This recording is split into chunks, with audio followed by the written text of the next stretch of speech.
ओए ओवैसी सुन ले गौर से, हिंदू जाग चुका है। कश्मीर से तुझे और तेरे चाहने वाले गुंडों को, बदमाशों को, गद्दारों को भारतीय सेना ने निकाल के पाकिस्तान की सरहद के पार फेंक दिया है। महबूबा हो या मुफ्ती हो या आपके अब्दुल्ला जी हो, अब तुम्हारी दाल गलना बंद हो गई है। जाइए पाकिस्तान में अपना पिटारा उठाइए, अपने कपड़े पाकिस्तान में जाके विधवा विलाप कीजिए। नमस्कार, स्वागत है आपका हेडलाइंस इंडिया पर। मैं हूं नवीन चौहान।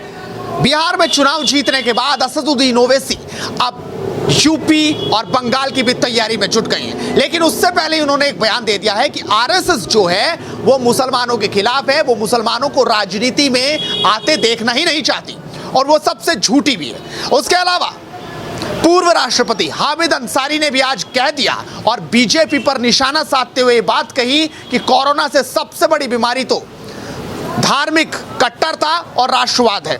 इसी पर बातचीत करने के लिए आज हमारे साथ मौजूद हैं समाज सेवी विजयकांत चौहान जी। उनसे शुरुआत करते हैं। विजयकांत जी, आखिरकार किस तरीके से देखते हैं ओवैसी बिहार में 5 सीट क्या जीतते हैं, उसके बाद उनकी राजनीति अलग और चल पड़ती है, अब मुसलमानों को वो बरगलाने में लगते हैं, वहीं पूर्व राष्ट्रपति हामिद अंसारी भी कुछ ऐसी ही बात कर रहे हैं। किस तरह से देखते हैं आप? होते हैं जिनमें हौसले, मिलते हैं उनको रास्ते।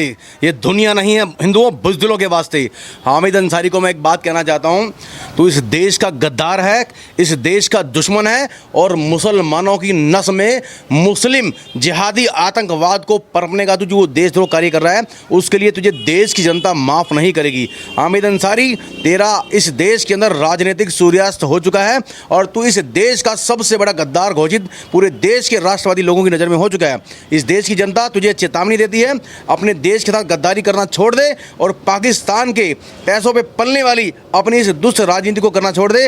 देश का राष्ट्रवादी हिंदू, राष्ट्रवादी मुस्लिम और हर एक राष्ट्रवादी जाति का भाई आज तुझे पहचान चुका है, तेरी असलियत जान चुका है। उस देश के अंदर अब किसी भी कोने में अपनी राजनीति करने लायक नहीं रहा। और मैं ओवैसी को भी ये चेतावनी देता हूँ, तेरे भाई ने कहा था कि 15 मिनट के लिए पुलिस हटा दो, हम इस देश के अंदर हिंदुओं का विनाश कर देंगे। ओए ओवैसी सुन ले गौर से, हिंदू जाग चुका है।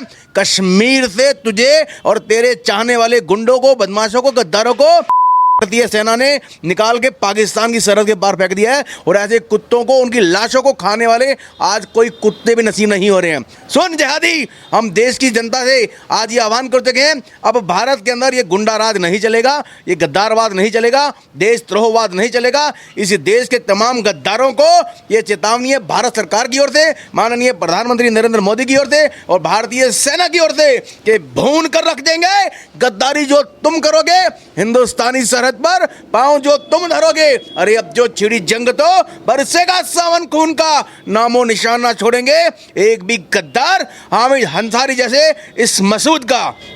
मैं देश के युवाओं से कहना चाहता हूं कि आप जाग जाओ।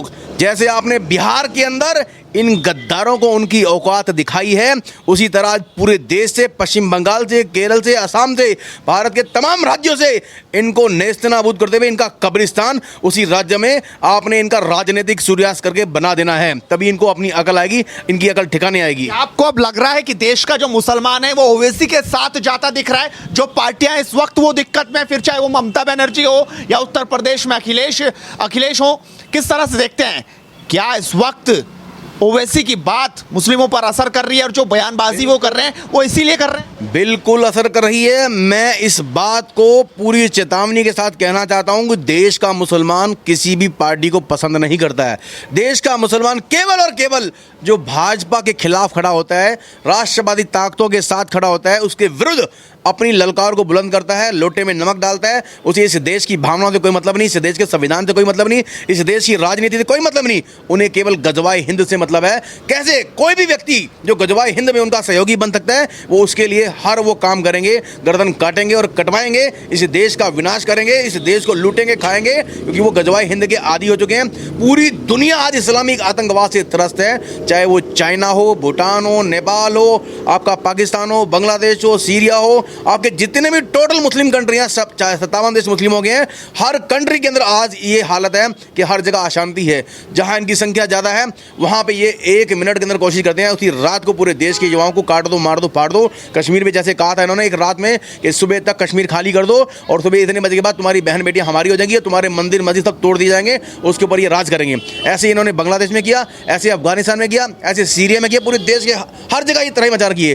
तो आज दुनिया के तमाम सारे राष्ट्रवादी देशों को, सारे मानवतावादी देशों को इस इस्लामिक आतंकवाद के जहर घोलने वाले लोगों के विरुद्ध एकजुट होना चाहिए और इनको एक साथ टारगेट करते, जैसे अमेरिका ने ईरान के अंदर वहां के सबसे बड़े आतंकवादी सेनाध्यक्ष को अपने ड्रोन से मार दिया था। मैं चाहता हूं और अमेरिका से और भारत सरकार से मांग करता हूं, देश में जितने भी गद्दार हैं इन्हें चिन्हित किया जाए और इन्हें चिन्हित करके ड्रोन के जरिए बम से विस्फोट करके उड़ा दिया जाए। एक ही दिन में ये सारा काम कर दिया। हालांकि रोज का कंजरखाना निपटे, देश के अंदर ये आतंकवाद निपटे, कंजरखाना निपटे, गद्दारी निपटे, देशद्रोह निपटे, एक ही दिन में सारा काम कर देना चाहिए। जैसे 370 भारत सरकार ने रातों रात हटा दी, ऐसे सारे जितने देश के गद्दार को एक लाइन में लगा के और अपने ड्रोन बम से उन्हें उड़ा दे। ये मेरी भारत सरकार से मांग है, क्योंकि रोज आतंकवाद का दस झेलते हिंदुस्तान की जनता परेशान हो चुकी है। यहाँ के बच्चे बूढ़े जवान परेशान हो चुके हैं। चारों दिशाओं में तराही है, ना रोजगार बढ़ पा रहा है, ना कोई काम हो पा रहा है, ना कोई अच्छाई बढ़ पा रही है। इनकी इस आतंकवादी गतिविधि के कारण चारों तरफ तराही तराही मची हुई है। इनका विनाश एक साथ, एक दिन, एक ही समय में करना आवश्यक है, जैसे अमेरिका अक्सर करता रहता है। जय हिंद, वंदे मातरम, भारत माता की जय। लेकिन अब सवाल ये भी उठता है कि जिस तरीके से पाकिस्तान, आपने देखा अभी कल की ही बात है जब भारतीय सेना ने ट्रक को उड़ा दिया था जिसमें आतंकवादी 26/11 जैसी फिर से एक बड़ी आतंकी घटना को साजिश रची, यानी पाकिस्तान का विनाश अब हो रहा है। आप ये मानते हैं? भारतीय सेना का बहुत ही बड़ा एक्शन था। मैं इस सेना के इस कार्य के लिए उन्हें साधुवाद करता हूं, सैल्यूट करता हूं, नमन करता हूं और कहता हूं कि फौजी है जिंदगी मेरी, वर्दी ही कफन होगी, आजमा के देख लेना कभी भी, हाथों में बंदूक और हथेली पर जान होगी। और कल फुर्सत ना मिली तो क्या करोगे, इतनी मोहलत ना मिली तो क्या करोगे? अरे रोज कहते हो कल इन आतंकवादियों से, पाकिस्तानियों से, जिहादियों से, गद्दारों से, इन मसूदों से, हाजी काजियों से लड़ेंगे। अरे कल तुम्हारी आंखें ना खुली तो क्या करोगे? देश की जनता जागो, सोचो, पहचानो देश के गद्दारों को जो दीमक की तरह हमारे देश को चाट रहे हैं, खा रहे हैं, मिटा रहे हैं। इनकी लाश भी इस हिंदुस्तान के अंदर दफन होने के लिए हमारे सरकार को आदेश नहीं देना चाहिए। इनको चिन्हित करें। जो जिस देश में रहना चाहता है, जो भारत को गाली देता है, तिरंगे का अपमान करता है, भारत मां को डायन कहता है, वंदे मातरम का विरोध करता है और भारतीय सेना को गाली देता है, ऐसे लोगों को चिन्हित करके बम से उड़ा के पाकिस्तान की बॉर्डर पर फेंक देना चाहिए ताकि इनको पता चले इनकी औकात क्या है। इससे पहले ये लोग साले बाज नहीं आने वाले। इनको घरों से निकाल के चौराहे पे नंगा करके पीछे पिछवाड़े पे पेट्रोल डाल के साले को उड़ा देना चाहिए। जय हिंद, वंदे मातरम। लेकिन महबूबा मुफ्ती, फारूक अब्दुल्ला लगातार इस तरह की बयानबाजी कर रहे हैं। आपको दिख रहा है वो चुनाव इस वक्त हैं, उस चुनाव को देखते हुए बयानबाजी कर रहे हैं और लगातार निशाना साध रहे हैं कि आखिरकार लोकतंत्र की हत्या की जा रही है। ये पाकिस्तानी चमचे हैं, इनके चारों दिशाओं में अब सिट्टी पिट्टी गुम हो गई है। खिसियानी बिल्ली खम्मा नोचे, अब इनका और दाल गलने वाली नहीं है। महबूबा हो या मुफ्ती हो या आपके अब्दुल्ला जी हो, अब तुम्हारी दाल गलना बंद हो गई है। जाइए पाकिस्तान में अपना पिटारा उठाइए, अपने कपड़े पाकिस्तान में जाके विधवा विलाप कीजिए। अब आप विधवा हो चुके हैं, आपके पति को दोबारा चांस नहीं मिलेगा इस देश के अंदर किसी तरह की फर्जी राजनीति करने का। चुनाव निमट चुके हैं और अब सेना खुल के तुम्हारे विरुद्ध जंग का ऐलान कर चुकी है। जहां जहां घुसोगे वहीं घर से निकाल के भारतीय सेना तुम्हें मारेगी। जो भी गद्दारी करेगा, गद्दारी का जवाब उसकी भाषा में उसी के सामने मुंह तोड़ दिया जाएगा। भारतीय सेना को मैं पुनः सैल्यूट करता हूं और इस तरह की कार्रवाई जारी रखें। जो भी कश्मीर में अशांति फैलाने का प्रयास करे, चाहे वो गुंडा हो, मवाली हो, नेता हो, अभिनेता हो, चाहे कोई अधिकारी हो, चाहे कोई सिविल डिफेंस का कोई इनका कार्यकर्ता हो, किसी को भी बख्शा ना जाए। सबको बेनकाब करके, नंगा करके पूरी दुनिया के सामने लाया जाए और उन्हें ऐसी कठोर सजा दी जाए ताकि दुनिया में दोबारा कोई भी ऐसा व्यक्ति जो भारत को गाली देता है इस तरह का व्यवहार करने की सोच भी ना सके। मैं एक लाइन के साथ कहना चाहूंगा कि ना देखो रहा कि कोई अवतार आएगा, इस देश को बचाने कोई चमत्कार आएगा। अरे खुद ही संभालो इस देश को यारो, तुम में से कोई भगत सिंह सरदार आएगा, वीर सुभाष और चंद्रशेखर आजाद आएगा, महाराणा प्रताप और छत्रपति शिवाजी आएगा। जय हिंद, वंदे मातरम, भारत माता की जय। तो ये थे विजयकांत चौहान जो साफ तौर पर कह रहे हैं कि सिर्फ राजनीति से अब काम नहीं चलेगा और जो इस तरीके से करता है उनको कड़ी से कड़ी सजा भी मिलनी चाहिए। लगातार हेडलाइंस इंडिया मुद्दे की बात करता रहेगा, बेबाकी से सवाल उठाता रहेगा। इस वीडियो को शेयर कीजिए और हेडलाइंस इंडिया को सब्सक्राइब कीजिए।